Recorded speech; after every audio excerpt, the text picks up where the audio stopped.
MLA Komatireddy Rajagopal Reddy issue రోజు రోజుకి hot టాపిక్గా మారింది. అంటే అపోజిషన్లో ఉన్న వాళ్ళ ఎమ్మెల్యే ఏదైనా మాట్లాడినా, లేకపోతే బిల్లులు రావట్లేదన్నా, లేదు సంక్షేమ పథకాలు సరిగ్గా అమలు కావట్లేదన్నా, లేదు అందులో ఉన్న వాళ్ళకి కార్పొరేషన్ పదవులు రావట్లేదని, ఇట్లాంటివన్నీ కూడా జనరల్గా పట్టించుకోరు. కానీ ఇక్కడ వచ్చిన అంశం ఏంటి అని అంటే, సొంత పార్టీ ప్రభుత్వంలో ఉన్న ఎమ్మెల్యేనే ఇప్పుడు ఏకమేకమైన పరిస్థితి కనపడుతుంది. ఆయన మంత్రి పదవి ఎట్లా తెచ్చుకోవాలో నాకు తెలుసు అంటూనే దయచేసి నాకు అన్యాయం చేసినట్టుగా మళ్ళీ మునుగోడు ప్రజలకి అన్యాయం చేయొద్దు అనేసి. రెండో పాయింట్ ఏంటి, పదవులు మీకే పైసలు మీకే. సో ఇట్లా మాట్లాడుతున్నారు. సో ఇక్కడ ఏంటి అని అంటే, దీన్ని ఏ రకంగా సంధి చేసుకోవాలి. యాక్చువల్గా ఇక్కడ మంత్రి పదవి ఆపుతున్నది అంటే నేను చెప్తే మళ్ళీ ఇది కరెక్టా కాదా, ఎందుకు ఇట్లా మాట్లాడనొచ్చు, కానీ నాకు తెలిసిన అంటే కాంగ్రెస్ పార్టీలో అనుకుంటున్న మాటలు ఏంటంటే, కోమటిరెడ్డి వెంకటరెడ్డి అండ్ రేవంత్ రెడ్డి కలిపి మంత్రి పదవి ఆపుతున్నారు అనే విషయమే ఇప్పుడు చర్చకు వస్తుంది. గట్టిగా వినిపిస్తున్న మాట.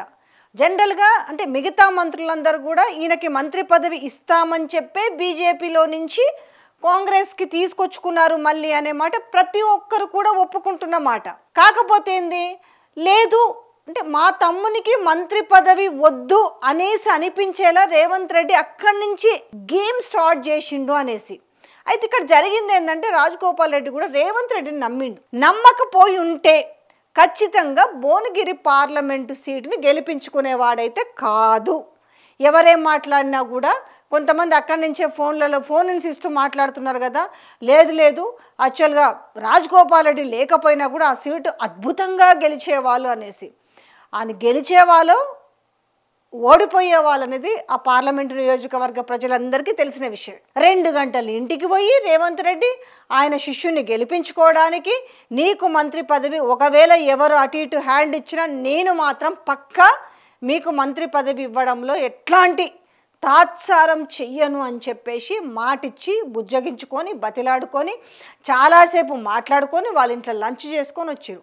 ఈయన కూడా ఏంది, నిజమే కాబోలనుకోనేసి నటివెంద వ్యయ ప్రయాస ఒక్కటే కాదు, వ్యయం కూడా ఈ 2 చేసి ఎంపీగా గెలిపించుకుంటూ చామల కిరణ్ కుమార్ రెడ్డిని.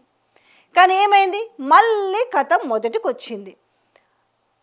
ఫస్ట్ క్యాబినెట్లో రాలేదు, పోనీలే సెకండ్ క్యాబినెట్ ఎక్స్పాన్షన్ ఉంది కదా దాంట్లో నన్ను వస్తుంది అనుకుంటే అక్కడ కూడా లేదు. ఇక తనకు అర్థమైపోయింది తనని ఏ రకంగా ఎవరు ఎందుకు ఎలా చీట్ చేస్తున్నారు, తనని తొక్కడానికి ఏ విధంగా ప్రయత్నం చేస్తున్నారు అనే విషయం ఆయనకు అర్థమైపోయింది. అంటే ఏం ఆలోచిస్తారు చెప్పనా, అంటే ఈయన రేవంత్ రెడ్డి తన సన్నిహితుల దగ్గర మాట్లాడుతున్నాడంటే, వాళ్ళ సొంత అన్నే వద్దంటున్నాడు మంత్రి పదవి, అందుకే ఇవ్వలేకపోతున్నాము, ఆయన కూడా ఇప్పుడు ఏం చేస్తాడు మంత్రి పదవి ఇవ్వకపోతే, ఇంకా 3 ఏళ్ళు ప్రభుత్వం ఉంది గిట్లనే ఉంటారు అనేసి మాట్లాడిండట. ఇక ఇవన్నీ జరుగుతున్న నేపథ్యంలో మరి రాజగోపాల్ రెడ్డి మాత్రం ఎట్లా కామ్గా కూర్చుంటాడు.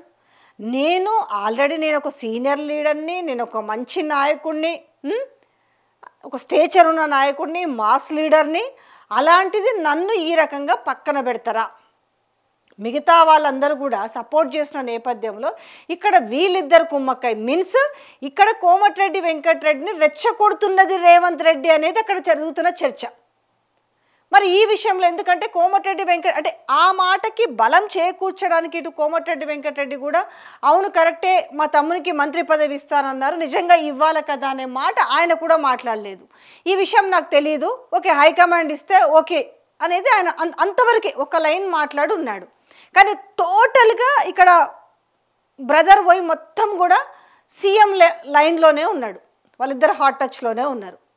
ఇక్కడ ఎక్కడికి కూడా తమ్మునికి అంటే ఒక లైన్ క్లియర్ చేయడానికి కానీ, లేకపోతే తమ్ముడి కోసం అవును కదా మీరు ఇస్తానన్నారు మరి ఎందుకు ఇవ్వలేకపోయారు అనే విషయం కానీ ఎక్కడ ప్రస్తావనకు వస్తలేదు. అంటే ఇక్కడ కూడా రేవంత్ రెడ్డి సక్సెస్ అవుతున్నాడా, మంత్రి పదవి రాకుండా అంటే కారణం ఏంటి, ఈరోజు నాకు ఎవరు ఎదురు మాట్లాడే వాళ్ళు లేరు. అంటే నేను 10 సంవత్సరాలు ఇంకో 10 సంవత్సరాలు ముఖ్యమంత్రిగా ఉంటానన్నా కూడా ఎవరు ఎదురు మాట్లాడే వాళ్ళు లేరు కదా. ఇప్పుడు ఒకవేళ ఇప్పుడు రాజగోపాల్ రెడ్డికి మంత్రి పదవి ఇస్తే ఖచ్చితంగా నీకు ఏ క్యాబినెట్ కావాలనంటే నాకు హోమ్ కావాలని పట్టుబడతాడు, హోమ్ కాకపోతే లేకపోతే ఎడ్యుకేషన్ ఖాళీగా ఉంది, ఏది ఏమైనా ఒక మాస్ లీడర్ కాబట్టి రాజగోపాల్ రెడ్డి ఖచ్చితంగా నాది నేను చిన్నగా అయిపోతాను అంటే మీన్స్ హైట్లో కాదు నేను చెప్తుంది స్టేచర్లో. ఇలాంటి నేపథ్యంలో ఏంది మొత్తానికి మనకు అడ్డుకున్నాం అనుకో, ఎందుకంటే చాలా స్ట్రైట్ అవే మాట్లాడే వ్యక్తి, హైకమాండ్లోకి టచ్లోకి వెళ్తాడు. అసలే మరి ఇక్కడ సీటు మారుతుందో లేకపోతే కూలుతుందో అన్న నేపథ్యంలో ఇప్పుడు మనం ఇలాంటి రిస్క్ తీసుకోవడం అవసరం అనేసి ఆయన మెల్లగా వాళ్ళ బ్రదర్ రూపంలోనే కౌంటర్ చేసే ప్రయత్నం, అంటే క్లోజ్ చేసే ప్రయత్నం చేస్తురంట. ఇక్కడ ఈ పరిస్థితి మరి తినకు అర్థమైందా లేకపోతే ఖచ్చితంగా రేవంత్ రెడ్డి హ్యాండ్ ఇచ్చిండు అనుకున్నాడు ఏమో, కానీ రోజుకు ఒక పదునైన బాణాలు లాంటి మాటలు అయితే వదులుతున్నాడు. లాస్ట్కి ఒక మాట అన్నాడు, ఎట్లా తెచ్చుకోవాలో నాకు తెలుసు, నాకు మంత్రి పదవి ఎట్లా రావాలో అట్లా వస్తుంది, ఎవడు ఆపలేడు అన్నాడు. ఎవడు ఆపుతున్నది ఎవరు, ఇందులో ఆపుతున్నది ఎవరు? ఖచ్చితంగా రేవంత్ రెడ్డి అనే మాట అర్థమైపోతుంది కదా. ఇక్కడ ఈ కాంగ్రెస్ క్యాడర్లో మాట్లాడుకుంది కావచ్చు, లేకపోతే గాంధీ భవన్లో చర్చ జరుగుతున్నది కావచ్చు, కావలసుకొనే ఇస్తలేరు. ఇచ్చిన నేపథ్యంలో ఇక్కడ ముఖ్యమంత్రిని కూడా, అంటే ఆల్రెడీ ఎమ్మెల్యేగా ఉన్నప్పుడు నిలదీస్తుంటే, మంత్రిగా ఉంటే ఇంకా తను తీసుకున్న డెసిషన్స్ కాబట్టి అవి చాలా అగ్రెసివ్గా ఉంటాయి. సో ఖచ్చితంగా ది బెస్ట్ అని అనిపించుకునే క్యాబినెట్లో అవకాశం ఉంటుంది కాబట్టి అక్కడ చూసినావా, ముఖ్యమంత్రి చేయలేని పనులని రాజగోపాల్ రెడ్డి చేసిండు అని అనిపించుకునే విధంగా పనిచేస్తాడు. కాబట్టి ఏ రకంగానైనా ఇక్కడ మనము కుటుంబంలో ఇద్దరికి మంత్రి పదవులు ఏంటనేసి అడ్డు పెట్టేసి ఖచ్చితంగా దీన్ని మనము ఆపాలి అనే దాన్ని వీళ్ళు ఖచ్చితంగా కంకణం కట్టుకొని ఒక డ్రామా ఆడుతున్నారంట. రెండోది ఈ డిస్కషన్ కూడా జరిగింది. సరే వీళ్ళు ఒక్క ఇంట్లో ఇద్దరికి ఎమ్మెల్యే సీట్లు ఇచ్చారు, వీళ్ళిద్దరు ఎమ్మెల్యేగా సీనియర్లు కాబట్టి ఇచ్చారు. ఇదే ఇప్పుడు సీనియర్ నేత ఇంట్లో ఒక ఎంపీ సీటు ఒక ఎమ్మెల్యే సీటు వాళ్ళ సన్స్కి ఇచ్చింది. ఫస్ట్ టైం వాళ్ళకి ఇచ్చింది. ఒకరికి ఎమ్మెల్యే ఇచ్చారు, ఒక ఎంపీకి ఇచ్చారు. అలా అనుకుంటే అసలు కాంగ్రెస్ పార్టీలో కుటుంబ పాలనే లేదు అనుకుంటే అసలు ఇంట్లో ఎవరికి 2 సీట్లే ఇవ్వకూడదనే చర్చ కూడా భారీగా జరుగుతుంది. ఈ నేపథ్యంలో ఏది ఏమైనా నాకు ఎట్లా రావాలో అట్లా మంత్రి పదవి వస్తుందన్న నేపథ్యంలో అసలు రాజగోపాల్ రెడ్డికి మంత్రి పదవి కాంగ్రెస్ పార్టీ రాజకీయాల్లో చాలా మార్పులు సంభవించే అవకాశాలు ఉన్నాయనేసి గాంధీ భవన్ వర్గాలే మాట్లాడుకుంటున్న నేపథ్యం కనిపిస్తుంది. నిజంగా మంత్రి పదవి వస్తుందా? వచ్చి ఒకవేళ హోమో ఇచ్చి లేకపోతే ఎడ్యుకేషన్ అంటే మిగతావన్నీ కీలకమైనవి ఉన్నాయి ఇప్పుడు పురపాలక కావచ్చు, దాని తర్వాత ఎడ్యుకేషన్ కావచ్చు, దాని తర్వాత హోమ్ కావచ్చు, చాలా కీలకమైన మంత్రి పదవులే ఉన్నాయి ఇప్పుడు రేవంత్ రెడ్డి దగ్గర. ఈ నేపథ్యంలో ఏది ఇచ్చినా కూడా చాలా కీలకమైనది అవుతుంది. ఇలాంటి నేపథ్యంలో ఆ కీలకమైన పదవుల్ని వదులుకోవడం ఇష్టం లేదు.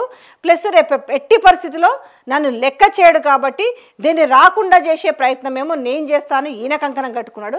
ఎట్లా రావాలో అట్లనే వస్తుంది, దానికి ఎవడు అడ్డుపడలేడు, ఎవడు అడ్డుపడ్డా కూడా తాట తీస్తారే లెవెల్లో ఇటు రాజగోపాల్ రెడ్డి మాట్లాడుతున్న వైనం చూడాలి. ఇందులో ఎవరు సక్సెస్ అవుతారో చూడాలి.